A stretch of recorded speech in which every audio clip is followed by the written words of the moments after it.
అందరికీ నమస్కారం. నేను మీ వడ్ల ఆంజనేయులు, ఏలూరు జిల్లా కైకలూరు నియోజకవర్గం ముదినేపల్లి మండల జనసేన పార్టీ సంయుక్త కార్యదర్శి. మొన్న టీవీ9 ఒక ఇంటర్వ్యూలో మాట్లాడుతూ ఆర్కే రోజా పవన్ కళ్యాణ్ గారి గురించి వ్యంగ్యంగా అసభ్యకరంగా మాట్లాడుతూ తమిళనాడులో విజయ్ గెలిస్తే ఆంధ్రప్రదేశ్లో పవన్ కళ్యాణ్ గారిని లేపు తన్నారంటూ కారు కూతలు కూస్తుంది.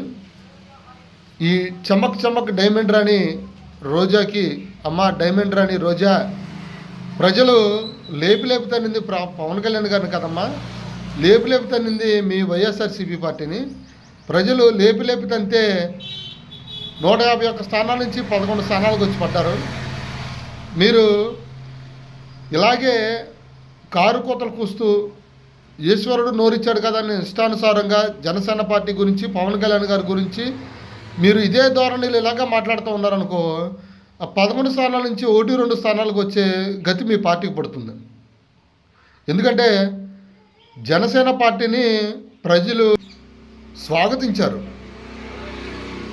గుండెల్లో పెట్టుకున్నారు. కాబట్టే జనసేన పార్టీని 21 అసెంబ్లీ స్థానాల్లో పోటీ చేస్తే 21 అసెంబ్లీ స్థానాల్లోనూ భారతదేశంలో ఏ పార్టీ గెలనటువంటి 100% స్ట్రైక్ రేటుతో ఈరోజు ఆంధ్రప్రదేశ్ రాష్ట్రంలో జనసేన పార్టీ 21 స్థానాల్లో పోటీ చేస్తే 21 స్థానాలు 100% స్ట్రైక్ రేటుతో గెలిచింది. జనసేన పార్టీని ప్రజలు అభిమానించారు. జనసేన పార్టీ యొక్క పోరాట పటిమను ప్రజలు స్వాగతించారు. జనసేన పార్టీని గుండెల్లో పెట్టుకున్నారు. ప్రజల చేత లేపి తన్నించుకుని 151 స్థానాల నుంచి 11 స్థానాలకు వచ్చి పడిన మీకు ఎంత ఉంటే, ప్రజలు స్వాగతించి గుండెల్లో పెట్టుకుని అభిమానించినటువంటి జనసేన పార్టీని పవన్ కళ్యాణ్ గారికి ఇంకెంత ఉండాలి? మీరు ఇదే ధోరణితో ఇలాగే ఉంటే రేపు రాబోయే రోజుల్లో వైఎస్ఆర్సీపీ అనే పార్టీ కనుమరుగవడం ఖాయం. ఎందుకంటే మీరు ఒక్క ప్రజల తరఫున ఒక్క సమస్య మీద పోరాటం చేశారా? ప్రజల గురించి పట్టించుకున్నారా? అలాగే రజనీకాంత్ గారు అడుగుతుంటే BMW కారు మీరు రోడ్లు వేస్తే పవన్ కళ్యాణ్ గారు, చంద్రబాబు నాయుడు గారు గుంతలు తవ్వారు. బతుకి నీకు సిగ్గు అనేది ఉండాలి. భగవంతుడు నీకు సిగ్గు అనేది పెట్టలా.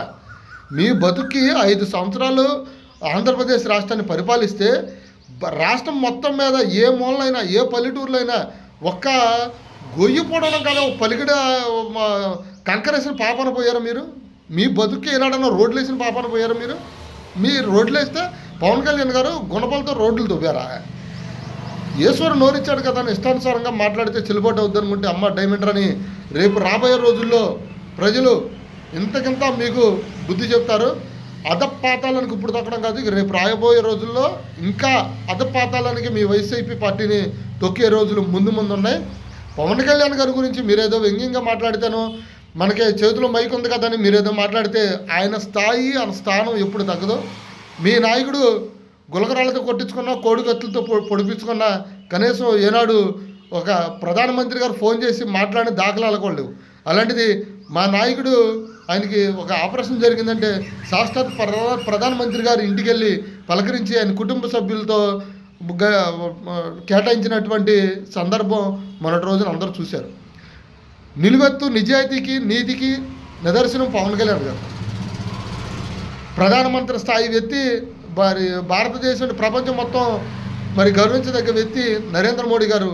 అంతటి వ్యక్తి పవన్ కళ్యాణ్ గారిని డైరెక్ట్గా ఇంటికి వచ్చి ఆయనతో మాట్లాడేళ్ళారంటే ఇది ఎంత గొప్ప విషయం. ఇది మన లోకల్ ఛానళ్ళు చూపించిపోయినా నేషనల్ మీడియా దగ్గర నుంచి ఇంటర్నేషనల్ మీడియా వరకు ప్రతి ఒక్కళ్ళు ఎంతో గర్వంగా చూపిస్తున్నటువంటి పవన్ కళ్యాణ్ గారి స్థాయి అది, పవన్ కళ్యాణ్ గారి స్థానం అది. మీరేదో 4 కారు కోతలు కూస్తేనో, మీరేదో మాట్లాడితేనో పవన్ కళ్యాణ్ గారి ఆయన స్థాయి, ఆయన స్థానం తగ్గుద్ది అనుకుంటే అది మీ భ్రమ. జై హింద్, జై జనసేన, జై హింద్, జై భారత్, జై భీమ్.